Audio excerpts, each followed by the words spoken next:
But actually, we did get married, you know, and from there, she and I took off on an unbelievable 8 years or so of adventure in following the Lord. And what he did was that he had assigned me to University of California at Irvine at that point in time. And it had been a navigator ministry in presence there for a number of years, but over the years had just dwindled down. And so when we showed up there were several things going on. One was that the navigators were not experiencing a lot of success in kind of urban areas. You know, you could already see at that time that UCI was going to be overrun by Asian American students getting into the school there. I just felt like I was going home, you know, for me, but, which was really cool. And then the other part of it was, I think that I was also observing different things going on in terms of the American society. And God was leading me, in a sense, to be an apostle to the Gentiles, as it were, rather than an apostle to the Jews. What I mean by that is that, you know, you think back to the New Testament, and you had Peter and most of the disciples, when they continued on in their discipling and in their ministries after Christ ascended into heaven, they were primarily among the Hebrew Christians, the people of the Gentile tradition, the Jewish traditions. And then Paul came along, and God called him not to that sphere, but to a whole different sphere. And there were some tensions, weren't there, between Peter and Paul, as you saw in Galatians, you know, to kind of say, what is really the essence of what we're trying to do here, and what has to change in terms of how we approach, because we can't go to the Gentiles like we go to the Jews. And that was heavy on my mind, as well as the idea that there was a huge segment of our population in the United States that was largely unreached.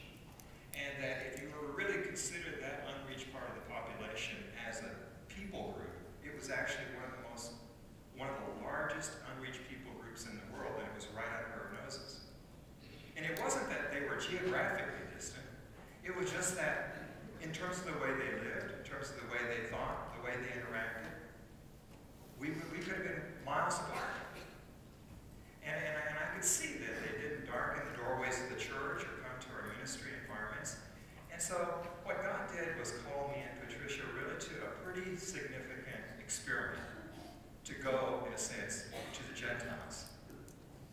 And because we were in a place where nobody had really any preconceived ideas about how to reach people there, what kind of ministries would work, or organization or system or style or anything, we were pretty much left to kind of figure it out with the Lord. So when we arrived at Irvine, there were really only 3 remaining students. Well, actually 2 had just graduated. So we had 1 student, Dan Moynihan, who was unbelievable introduction to California. He was about a 6'3" surfer with this big frizzy set of hair.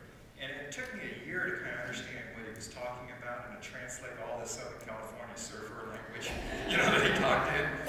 And he was kind of always wearing kind of shabby clothes, and it kind of totally betrayed the fact that he was a biology chemistry double major with a 4.0 average and never opened a book. Makes you sick, doesn't it, when you come across people like that?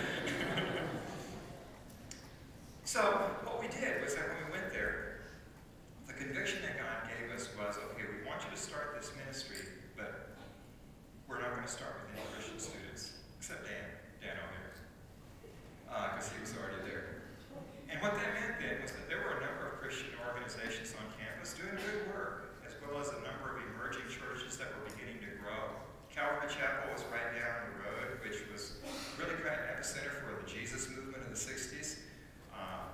Mariners Church had just been started by Joel Wooldridge down the road. There was a little church on the freeway down the way that would eventually gain some notoriety as it became Saddleback. And but we were kind of at the epicenter of all this Christian activity. And so what happened was that as we kind of showed up on campus and as we'd run across Christians, we'd interact with them, have conversations with them, and then really encourage them to join Campus Crusade or InterVarsity or anything. And so at the end of the first year, when Patricia and I looked around after 60, 80 hours a week on campuses, there were 4 people. And we began to disciple those 4 people and build into their lives. None of them knew Christ.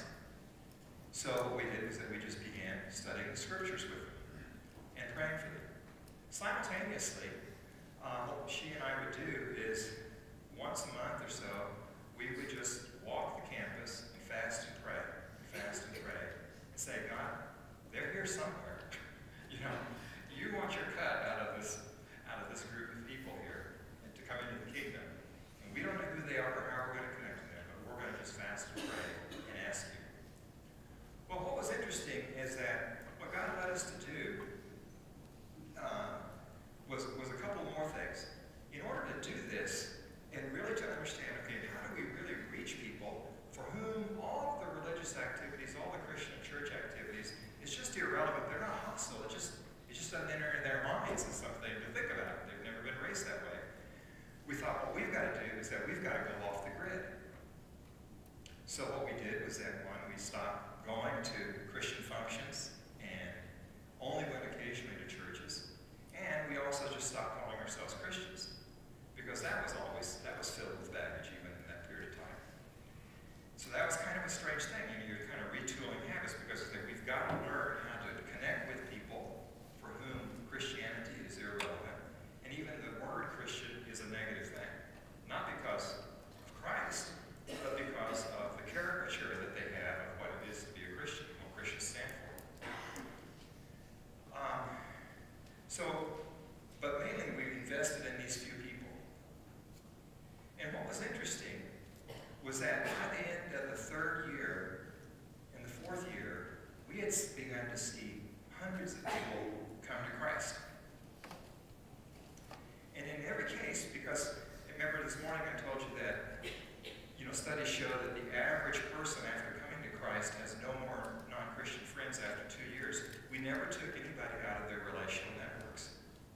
We never had any meetings or formations, except for a Sunday night dinner at our house, and that was only because the school cafeteria was closed. Kids were hungry. And eventually we